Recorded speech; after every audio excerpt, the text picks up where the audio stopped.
All right, thanks everybody. How's everybody doing today? All right, I always get embarrassed hearing my bio, which is strange because I'm the one that put it together, but I always get embarrassed hearing that. Okay, so I want to thank everybody for coming out today. Thank Alpha Kappa Alpha Sorority Incorporated, Lambda Pi Omega, and Omega Epsilon Omega chapters, Social Justice Initiative for asking me to speak again. We did a panel discussion last year, October 22nd, 2024. It was myself and my radio sister, Livonia Perryman, because Livonia was on 910 AM WFDF as well. And we dealt with Project 2025 and its potential impact on the African American community. And we were warning people about what was to come, and now we're in the storm, okay? So when Farrah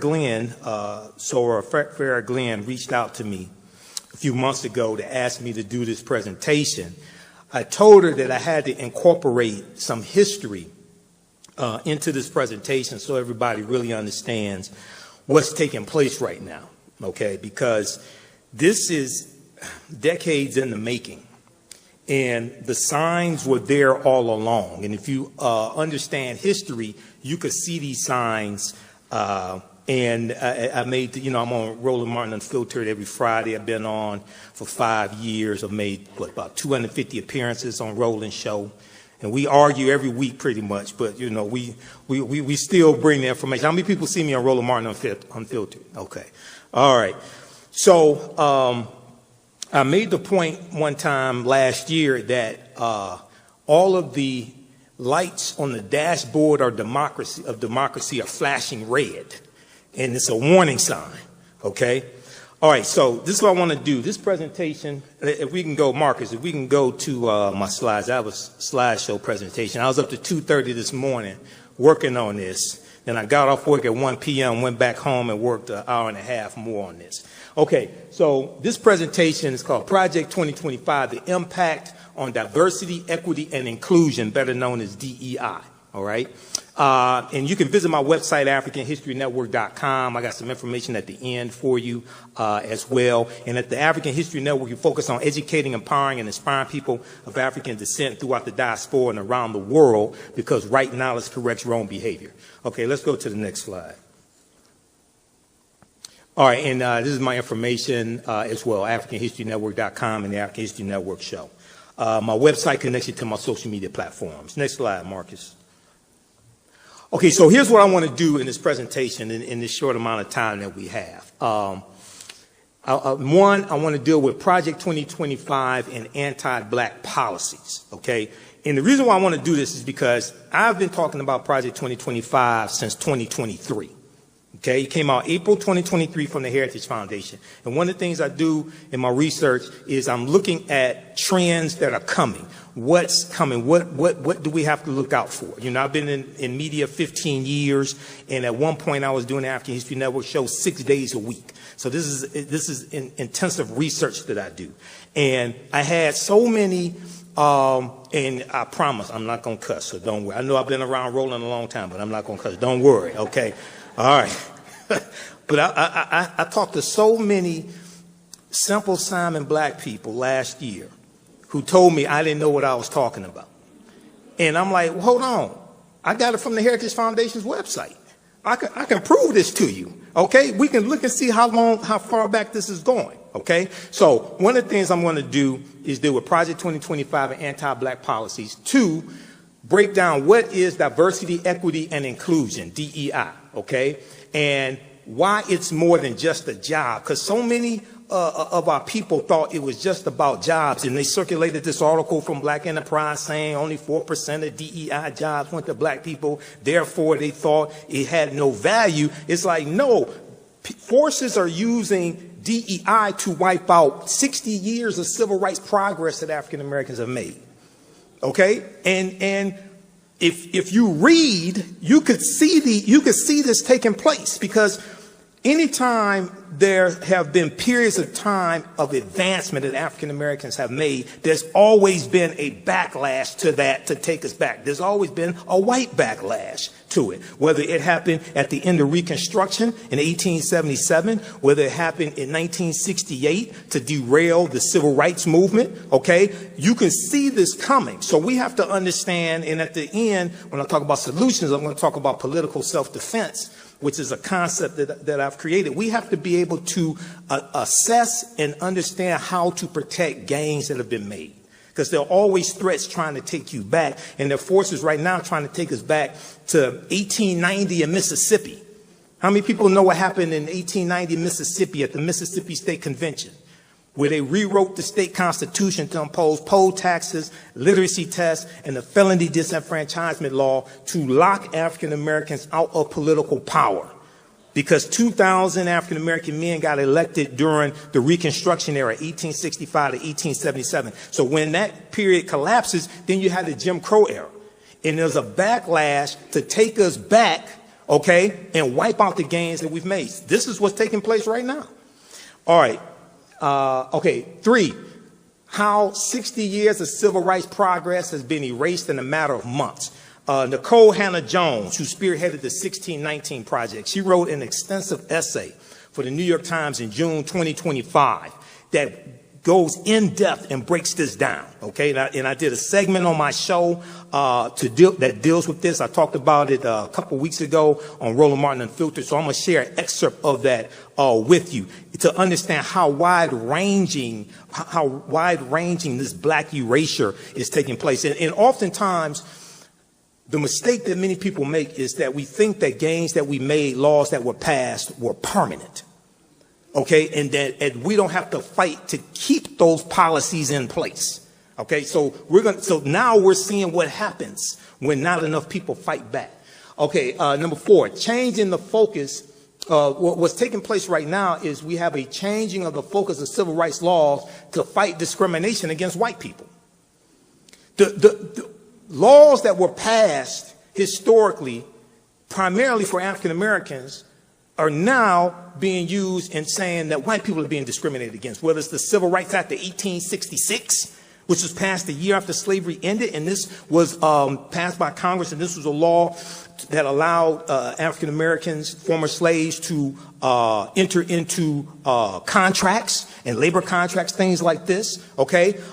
Whether it's the Equal Protection Clause of the 14th Amendment of 1868, which was primarily passed for African Americans, former slaves, it gives us citizenship. Now we see many of those same laws being used against us, but at the same time, we're being told that we want to fill Dr. King's dream, and we want a colorblind society. Why they wipe out Dr. King's dream, why they wipe out 60 years of civil rights progress. Okay, and then we'll deal with the attack on voting rights. Right now, you got attack on Section 2 of the 1965 Civil Rights Act. The reason why you needed the 1965 Civil Rights Act is because what happened in Mississippi in 1890. What happened in South Carolina, what happened in Louisiana in 1898, because what Mississippi did was called the Mississippi Plan. It became a model for all the other southern states, former Confederate states, to rewrite their state constitutions, impose poll taxes, literacy tests. Louisiana imposed the grandfather clause. So if your grandfather couldn't vote prior to 1867, that meant that you couldn't vote. These were all methods to get around the 15th Amendment of 1870, which guaranteed the right to vote for African American men. Okay? For women, it's going to come with the 19th Amendment in 1920. But in the South, many of us still couldn't vote because of the poll taxes and because of terrorism as well.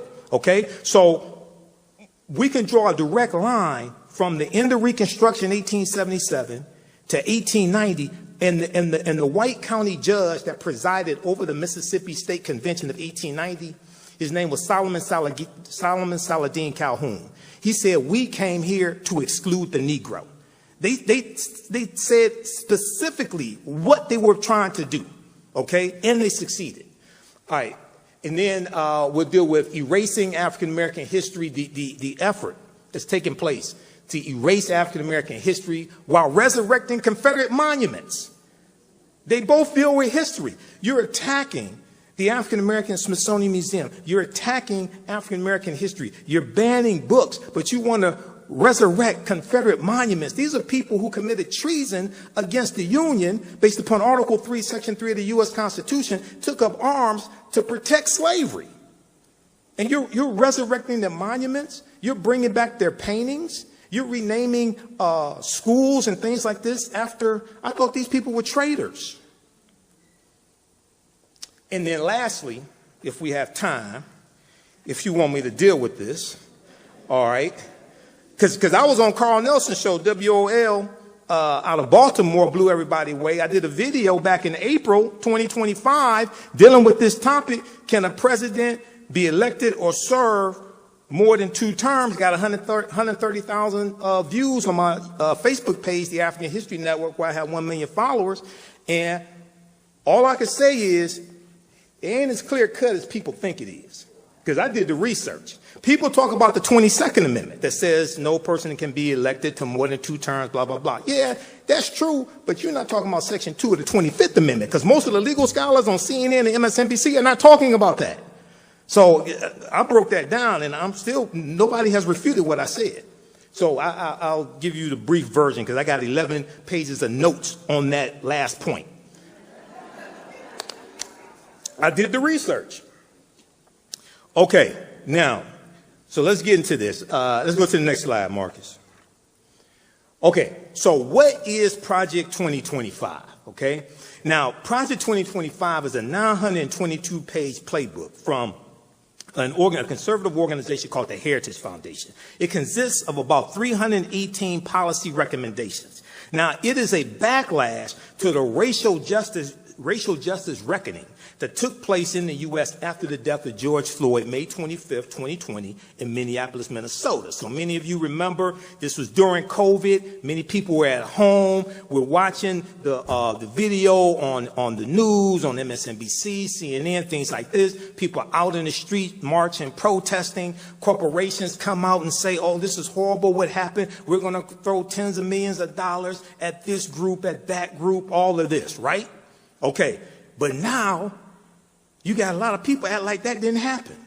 Now you have people, you have corporations that put policies in place that say we want, racial justice, we want equity and things like this. Now they're saying, well, that was nice, but the climate has changed, so we don't need that anymore. Okay, really? How did you do a survey to determine that those policies aren't needed anymore?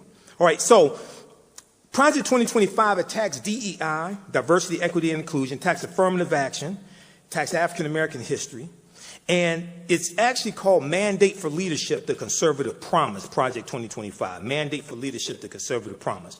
Now, it was released in April 2023. I found out about it in its full form in September, right about September 23rd, 2023, on Ali Velshi's show on MSNBC. He did an in-depth dive into the entire program. I saw bits and pieces of it before then, but when I saw his show, September 23rd, 2023, I said, this is not going to end up well. All right, now, I've been talking about it since then. Now, most African Americans did not find out about it until Taraji P. Henson warned us about it at the BET Awards, July 2024.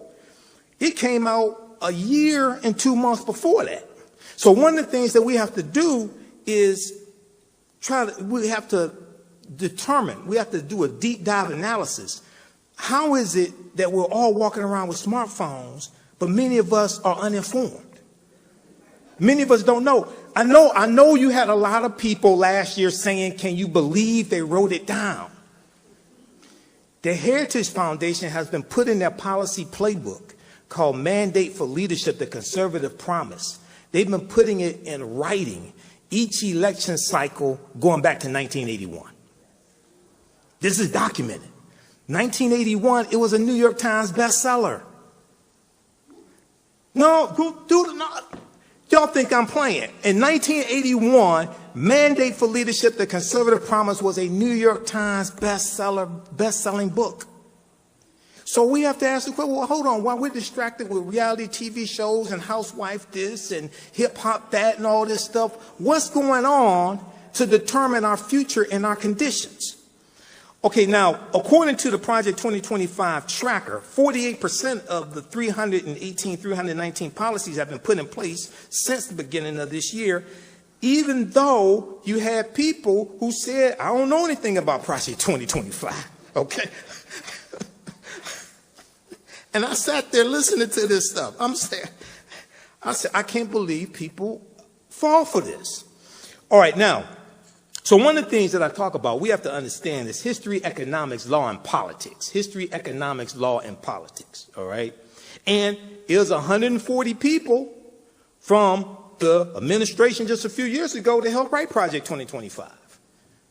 So when people say, oh, they don't know anything about it, I'm like, oh, okay, you just stuck on stupid. Some people you just can't help.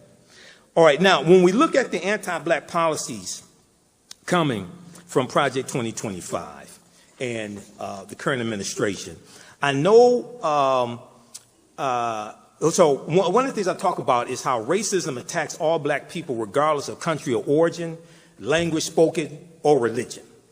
Because some of us think that our proximity to white supremacy is going to protect us from white supremacy, and it's not, okay? It doesn't matter which country you come from, which language you speak, which religion, etc. We see all of us are being attacked. And at the same time, what happens is, and many of you saw this, you had people telling white people the reason why you don't have this, the reason why you aren't successful, the reason why you don't have a job is because of black people, DEI, and affirmative action. And they didn't earn it. We want a merit-based society. Then they tell black people the reason why you don't have this, the reason why you don't have a job is because of immigrants and undocumented immigrants. Then they tell everybody the reason why your child didn't win, the reason why your daughter didn't win the athletic competition is because of transgendered athletes. And transgender people make up 0.6% of the U.S. population. And then on day one, they come after everybody. All right, let's go to the next slide. Okay, so there's a good article. I went back in my archives and I was looking at some articles to put together this presentation. There's a really good article from USA Today. This is called What is Project 2025? The Presidential Transition Project Explained. Now, this article is from June 21st, 2024. That's when it was updated, originally June 10th, 2024, okay? And here's what it says. The detailed plan to dismantle and reconstruct the government laid out by conservative groups known as the 2025 Presidential Transition Project has critics up in arms over its apocalyptic and authoritarian nature. The Heritage Foundation, a conservative think tank in Washington, D.C., led an effort to create the more than 900-page Mandate for Leadership published in April 2023, reimagining the executive branch and presented a plan to overhaul several federal government agencies, including the FBI, for the country's next conservative president to follow. Okay? Next slide. All right, now, the mandate attacks several policies that former recent administrations have instituted, including student loan forgiveness and the Affordable Care Act, also called Obamacare, right? It simultaneously calls for expanded executive power for the commander-in-chief. That's the executive unitarian theory, and it's taking power away from the legislative branch of government, from Congress, okay? So we all learn in civics class and social studies class the three branches of government: executive, legislative, and judicial. Judicial is the courts. Legislative is the House of Representatives and the Senate. Executive is the president. And it's supposed to be a balance in the powers. That's the way the founding fathers, and even though some of them were slave owners, you know, some things they did do right. That's the way the founding fathers laid out that balance of power. Okay? All right, next slide. All right, now, this was another good article here. This is from, this is What is Project 2025? What to know about the conservative blueprint for a second Trump administration. Now, this is from CBSnews.com. So I monitor about 35 different news sources on a daily basis. I know I consume more than the average person, all right? So I have thousands of articles in my office, printed articles in my office. This is one of them. This is from October 1st, 2024, all right? Here's an excerpt of what this article says. Project 2025 is a proposed presidential transition project that is composed of 4 pillars. 1, a policy guide for the next presidential administration. 2, a LinkedIn-style database of personnel who could serve in the next administration. 3, training for that pool of candidates dubbed the Presidential Administration Academy. And 4, a playbook of actions to be taken within the first 180 days in office. So the question I asked, and I'm still waiting on an answer. Okay, so if this is what's planned the first 180 days in office, what's planned for the other 3.5 years? Are we to believe that they don't have that written down too? Okay, so, all right, next slide, Marcus. Much of the focus on and criticism of Project 2025 involves its first pillar, a nearly 900-page policy playbook. It's actually 922 pages. It's about 30 chapters or so that lays out an overhaul of the federal government. It's called Mandate for Leadership 2025, The Conservative Promise. No, I was just on the Heritage Foundation's website yesterday. They're selling the book for $125, just so y'all know. You can buy it. They're selling the book for $125. Okay? I thought it was a hoax. The book builds on a Mandate for Leadership first published in January 1981, which sought to serve as a roadmap for Ronald Reagan's incoming administration. They've been planning this over 40 years. And see, what I find interesting is this is CBS News. This isn't some conspiracy theory website. This is October. This is actually a year ago. And some of our people still haven't caught up. So this is why we got to take this information. This is why we have to take this information to them. Okay. All right. Okay. Next slide. All right. Now, still in the same article, the Heritage Foundation also created a Mandate for Leadership in 2015. Now, hold on. In 2015, ahead of the first term, okay? Trump's first term. 2 years into the presidency, it touted that it had instituted 64% of its policy recommendations, ranging from leaving the Paris Climate Accords, increasing military spending, and increasing offshore drilling and developing federal lands. Well, you've done this before. When you go research it at the Heritage Foundation's website, they got an article from January 2018 where they talk about how they got 64% of their policies put in place in 2017.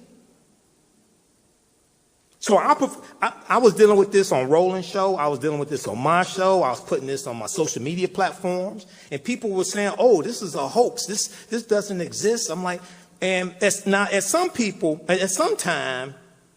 point, you just have to let some people go. They're just not going to get it. Okay? You know, what was it Erykah Badu said, maybe next lifetime, something like that? They're just not going to get it. Okay? Next slide. All right, now listen right here. This article here. So going back in my archives, I was like, okay, so how can we build this bridge? This article is from April 1st, 2024. And I wish it was an April Fool's joke, but it's not. This is from Axios.com. This is one of the sites I read, news sites I read every day. Name of this article is Allies Plot Anti-Racism Protections for White People. Go to the next slide, Marcus. This is a very interesting article. This is saying what is going to happen if something didn't happen in November 2024. And it's explaining what's going to happen. Here's what it says. It says if somebody returns to the White House, close allies want to dramatically change the government's interpretation of civil rights era laws to focus on anti-white racism rather than discrimination against people of color. Okay? Now, this is in the article from April 2024. Next slide. The Department of Justice for an incoming administration would push to eliminate or upend programs in government and corporate America that are designed to counter racism that has favored whites. So what they're saying is that they're reversing programs that were beneficial, even remotely beneficial for black people. That's what this article is telling us is going to happen. Targets would range from decades-old policies aimed at giving minorities economic opportunities to more recent programs that began in response to the pandemic and the killing of George Floyd. So when you get into this research, you keep seeing some constant themes. One, you keep seeing the backlash to the racial reckoning that took place after the death of George Floyd. Policies put in place, donations given, programs put in place, all of this. One. Two, you see them using the 2023, I think it was June, July 2023 U.S. Supreme Court ruling banning affirmative action in college admissions. Okay? So they use that as a foundation to then say, well, if you can't have affirmative action here, then we're going to wipe out affirmative action everywhere and anything that looks like affirmative action. Okay? Three, you see an attack on diversity, equity, and inclusion all across the board, not just jobs. We're talking about grants for environmental justice grants. We're talking about in the Department of Justice and holding police departments accountable, things like this in the Department of Justice. We're looking at all across the board, okay?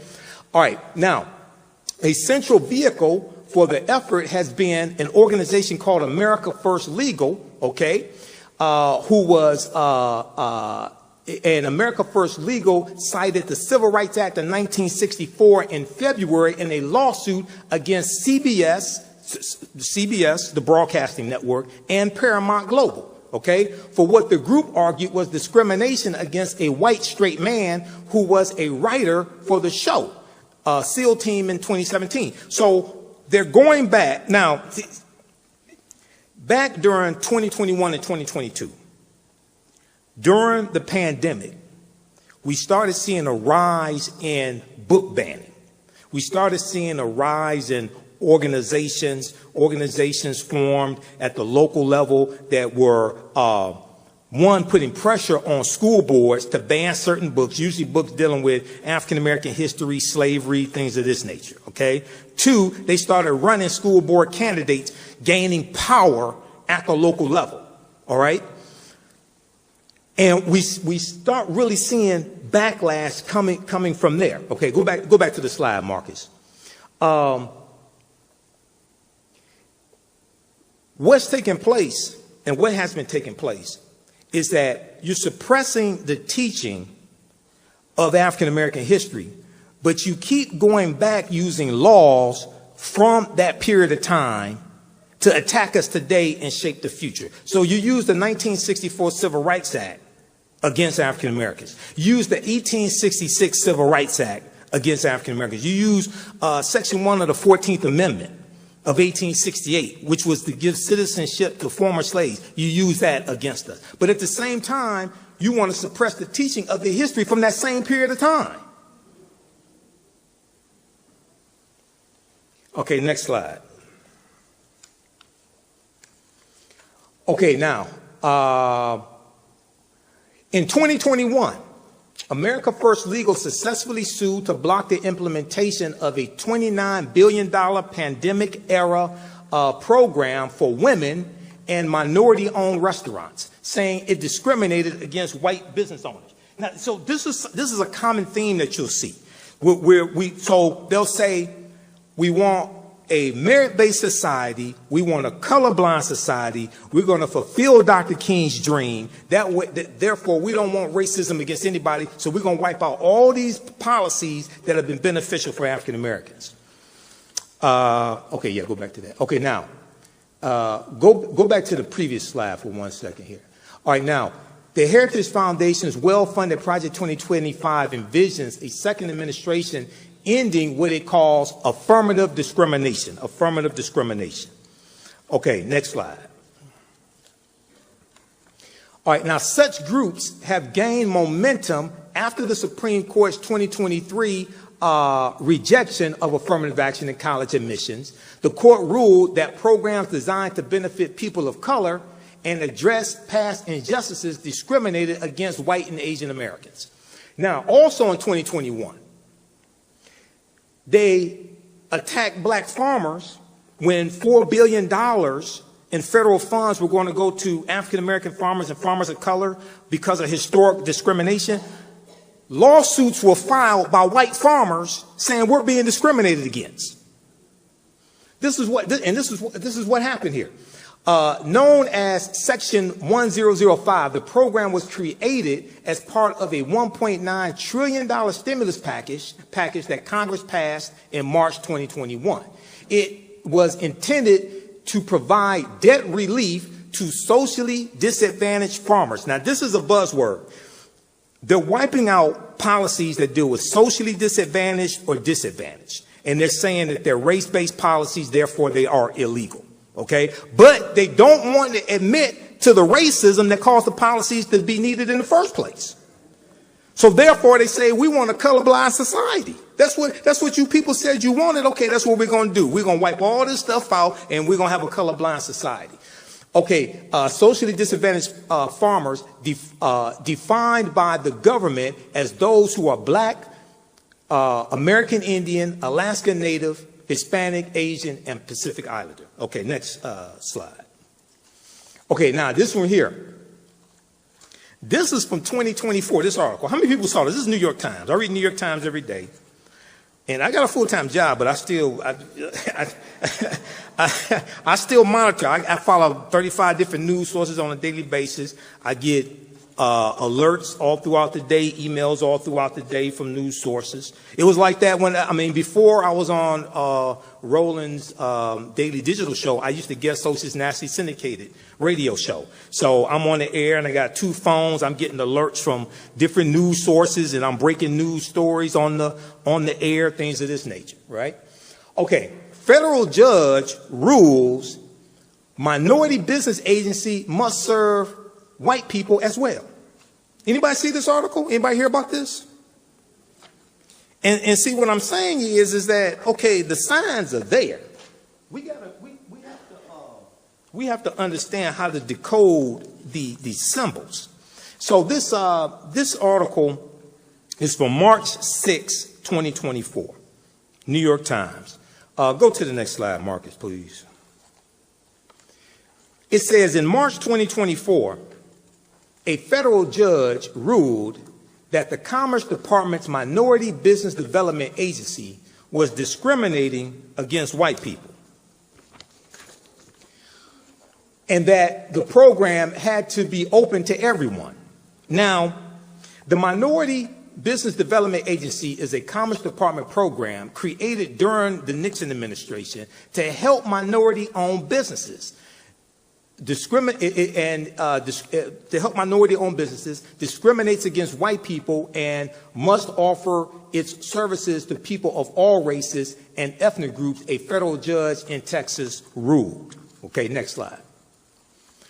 The judge, U.S. District Court, sided with 2 of the 3 white business owners who sued the agency that they were told its assistance was limited to members of disadvantaged minority groups. So because of this is one of the reasons why programs, like there was a DEI program for black farmers that just a few months ago got wiped out. It was for socially disadvantaged farmers. Gone. So they're targeting any of these programs, okay? So even though this is not reparations, and if anybody see my presentation to the Detroit Reparations Task Force, March 2nd, 2024, anybody see that presentation? It's on my YouTube channel. It's gotten thousands of views. Anybody see that? Okay. Even though this isn't reparations, right? You have to understand the concept of repairing the damage, okay, of racism and white supremacy and these policies, right? They're coming and taking all this back. They're trying to take us back to 1890, while at the same time resurrecting Confederate monuments. The presumption that the business owners were not disadvantaged violated the 14th Amendment guarantee of equal protection under the law, wrote the federal judge, who permanently barred the agency from serving only members of minority groups. So here's the 14th Amendment that was originally for African Americans. Now you're using it against us. All this is being weaponized. Okay, next slide. Okay, now, to warn us about Project 2025, the Legal Defense Fund's Thurgood Marshall Institute, they released a newsletter and a report, October 4th, 2024, to warn us of some things. And this dealt with what Project 2025 means for black communities. Anybody read it? Anybody hear about it? Okay. All right. All right. Okay, so here's an excerpt of what it said. Dangerous efforts like Project 2025 only seek to reverse progress that black communities have fought so hard to achieve for generations within the United States. Within the United States, such anti-democratic, democratic with a small d, such anti-democratic, anti-justice actions threaten the very fabric of U.S. democracy with a small d as a whole, said Carla McCanders, director of the Thurgood Marshall Institute. Quote, next slide, Marcus. Quote, we find ourselves at a critical juncture that we have visited many times before in this country's history. A choice to propel forward in pursuit of a stronger nation that lives up to our constitutional ideas, or fall backwards into antiquated, divisive ways that act to reverse civil rights and concentrate power in the hands of a privileged few.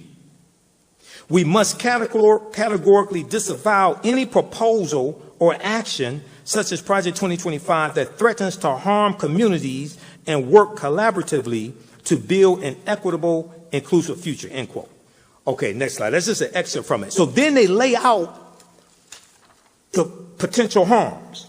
The new report outlines the ways in which black communities will be adversely impacted by Project 2025, including weakening anti-discrimination laws and cutting essential workers' protections. Okay, for instance, eliminate key safeguards that protect black workers and bar federal agencies from collecting racial demographic data, making it harder to enforce anti-discrimination laws. Because what's taking place right now, and what Nicole Hannah-Jones outlined in her essay for the New York Times, and I printed it out, it's 14 pages, it's a deep analysis.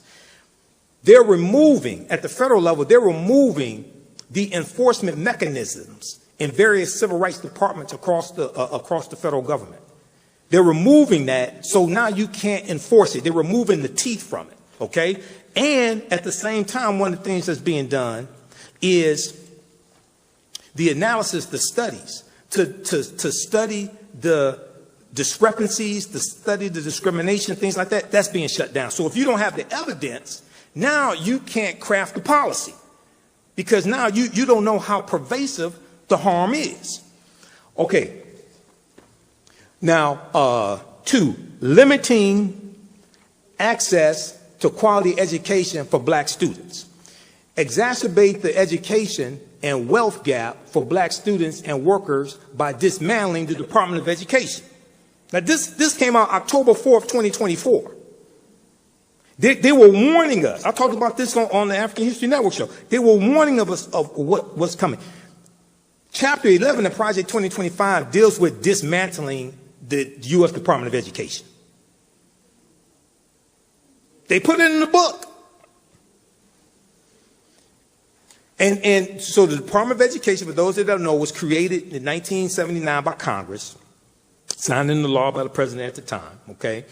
And the reason why conservatives want to destroy the Department of Education is because one of the things that it does is enforce civil rights of students. And this goes back to Brown versus Board of Education and the anti-desegregation movement. And in 1956, there was a movement called Massive Resistance coming out of Virginia. Massive Resistance, which was a resistance by white segregationists to resist desegregation. Okay? Then you had the IRS threatening to take the nonprofit status away from a lot of Christian schools that refused to desegregate.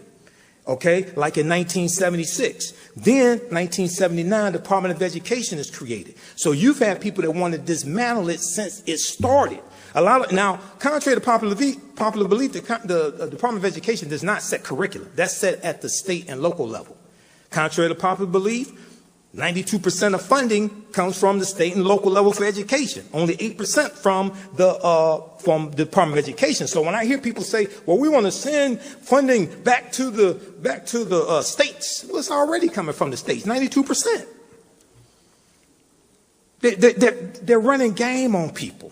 I'm from Detroit. I know hustlers when I see them. Okay, they're running game on people. All right, next slide. Okay, undermining black political power. Undermining black political power by overhauling the U.S. Census Bureau and criminalizing election-related offenses. Project 2025 will weaken the political influence of black communities by undercounting them and suppressing the black vote through threats and intimidation, destabilizing the key foundations of our multiracial democracy. Like, for instance, I'm not saying somebody would do this, but for instance, like having the National Guard out in communities on election day. I'm not saying somebody would do this.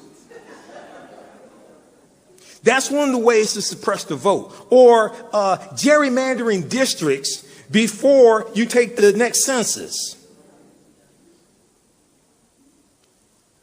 All this is going back to 1890 and 1895, South Carolina, Louisiana, 1898. So as a historian, I see these things taking place, and I'm like, hold on, this is what they did.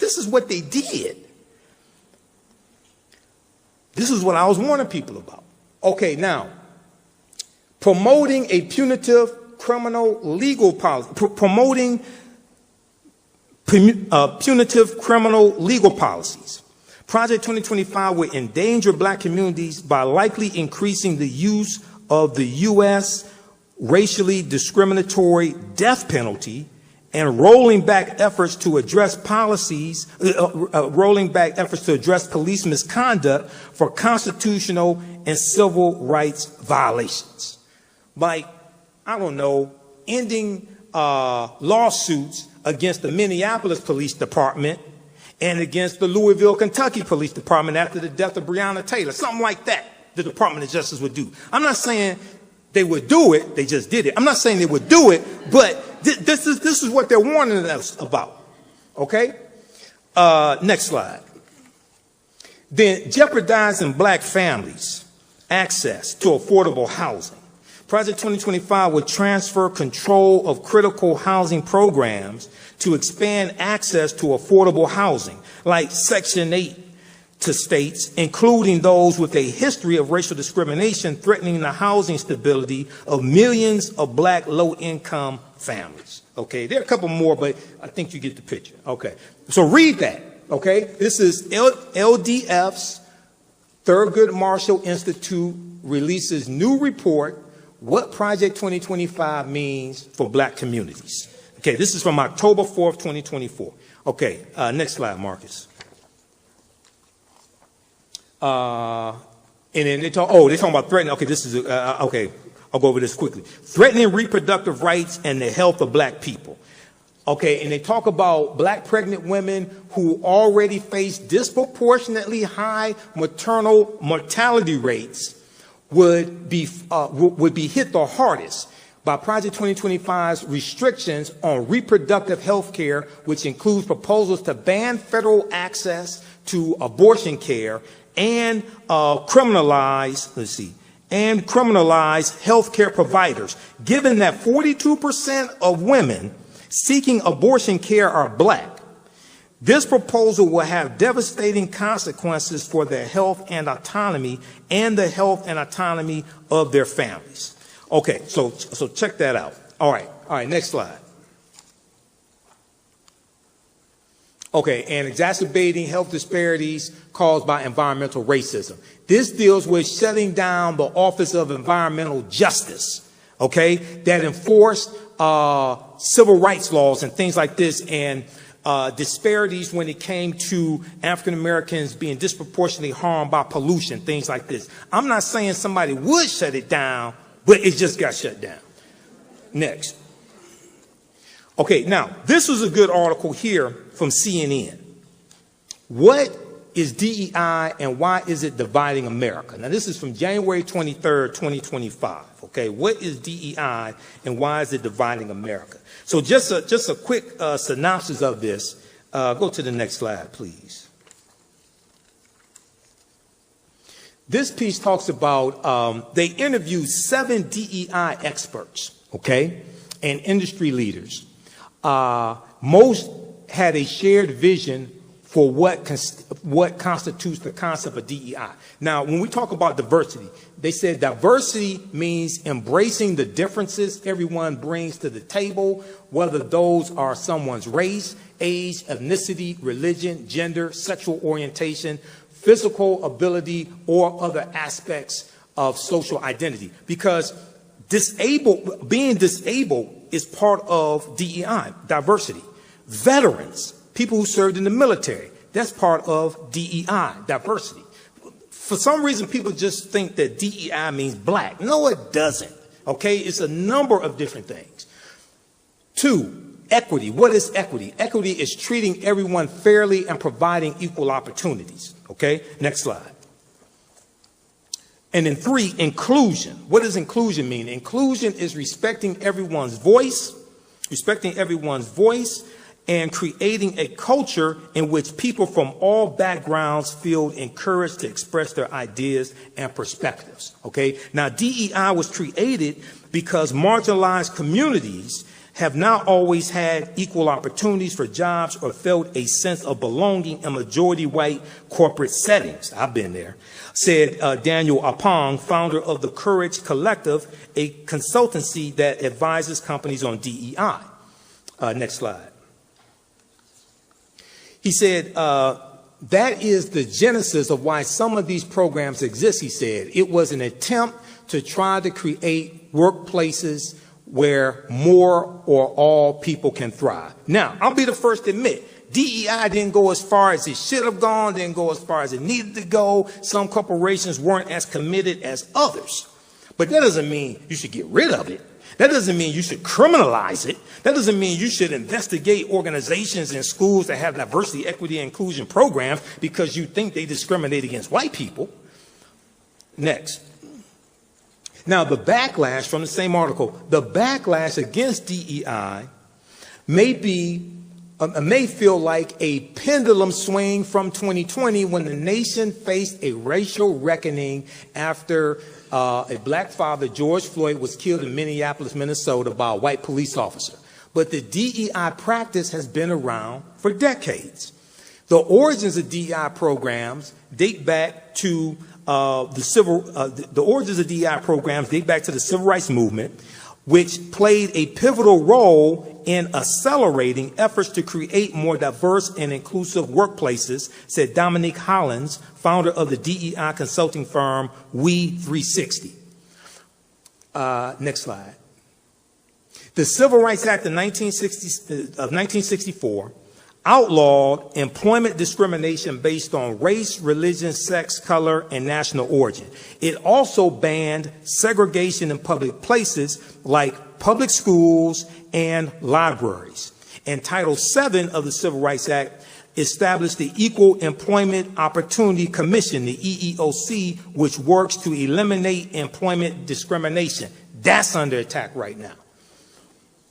Next slide, Marcus. In the 1960s and 1970s, employees began filing discrimination lawsuits with the EEOC, Equal Employment Opportunity Commission, and many companies started incorporating diversity into their business strategies by providing diversity training, according to a 2008 report published in the Academy of Management, Learning, and Education. These diversity training efforts emerged around the time affirmative action began by executive order from President John F. Kennedy at first. Although the concepts may seem similar, affirmative action is different from DEI, as affirmative action required federal contractors by executive order to treat applicants and employees equally based on race, color, religion, and sex. Okay, and you're gonna have Executive Order 11246 signed by President Lyndon Johnson in 1965. That's gone now too, just so y'all know if you haven't been paying attention. Then George Floyd's murder renewed the push for DEI leadership roles and initiatives at major corporations.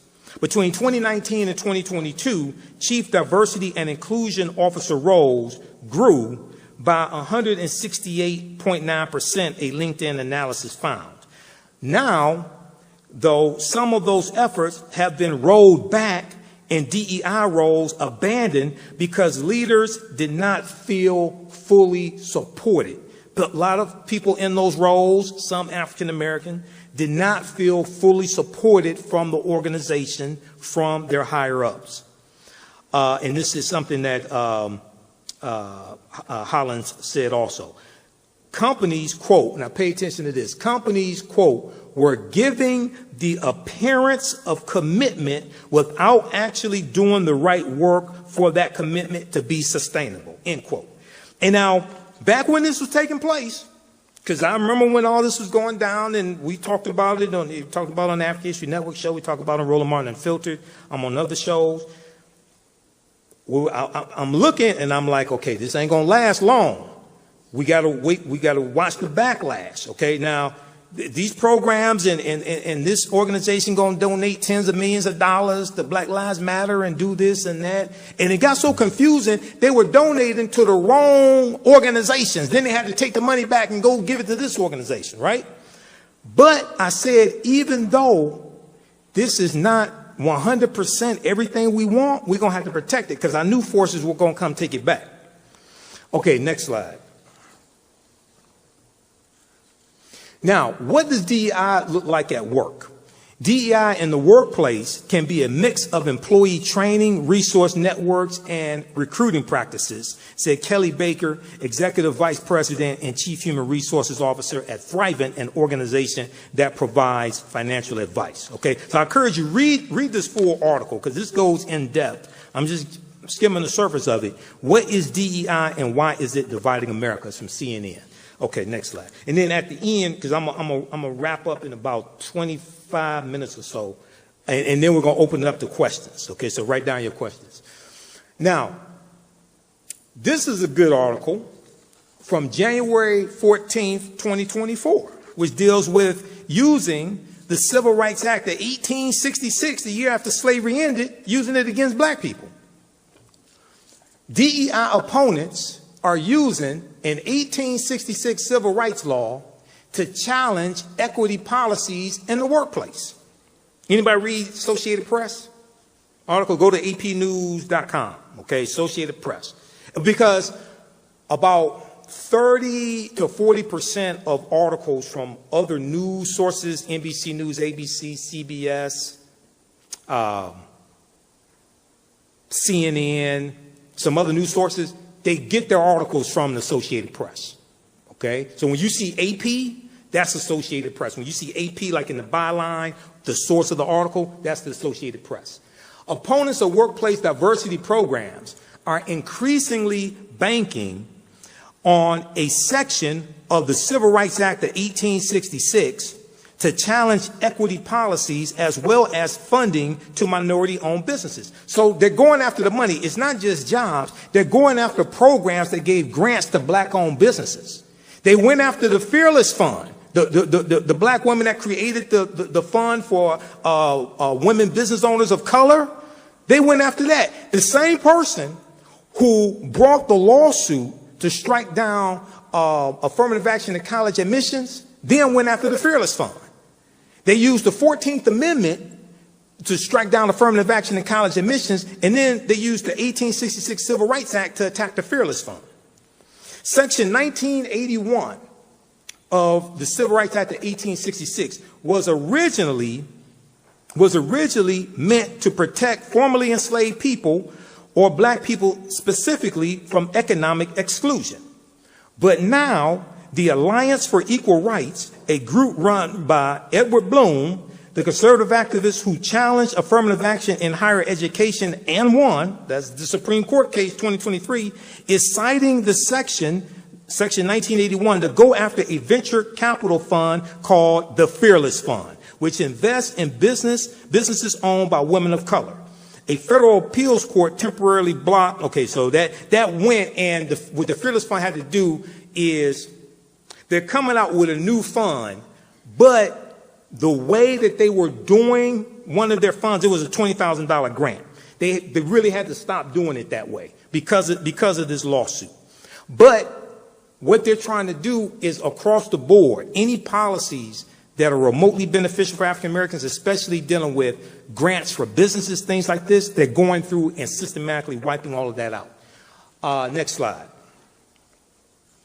Conservative activists have brought lawsuits urging the 1981 section against corporations, against other companies and institutions, including insurance company Progressive and pharmaceutical giant Pfizer. The cases are being monitored carefully as the battle over racial considerations shift to the workplace following the U.S. Supreme Court's June 2023 ruling ending affirmative action in college admissions. Okay, next slide. While the 1981 section had been used well before the latest affirmative action ruling to prove reverse discrimination, Alfonso David, the Fearless Fund's legal counsel, who serves as president and CEO of the Global Black Economic Forum, said that there's a coordinated use of Section 1981 now that we did not see before. Okay, next slide. All right, so what is Section 1981 of the Civil Rights Act of 1866? The 1866 Civil Rights Act is a federal law prohibiting discrimination on the basis of race, color, and ethnicity when making and enforcing contracts. Okay, this deals with contracts. This deals with business. This deals with businesses. And as Roland talks about on his show periodically, he said they're trying to defund Black America. All these policies they're going back and wiping out. Section 1981 specifically grants all individuals within the U.S. jurisdiction the same rights and benefits as enjoyed by white citizens regarding contractual relationships. Okay? All right, so read the rest of that. All right, next slide. Okay, now this piece right here, this was Nicole Hannah-Jones' fantastic essay for the New York Times, came out June 27, 2025. Anybody hear about it? How Trump upended 60 years of civil rights in 2 months. Anybody hear about it? Okay? And I've read through a lot of it. All right? Here's an excerpt of it. Let's go to the next slide, Marcus. Here's an excerpt of it. In 2024, a little-known office in the U.S. Department of Labor helped black workers at a Texas medical center recover $900,000 in back wages, and black workers at a Caterpillar manufacturing plant in Illinois recover $800,000 in back wages each time over allegations that those applicants lost out on jobs because of their race. Called the Office of Federal Contract Compliance, the FCCP, or the OFCCP, the Office of Federal Contract Compliance Programs. This division investigates and fights employment discrimination for 1/5 of the U.S. labor force. It was created in 1965, okay, when President Johnson signed an executive order strengthening the provision of the Civil Rights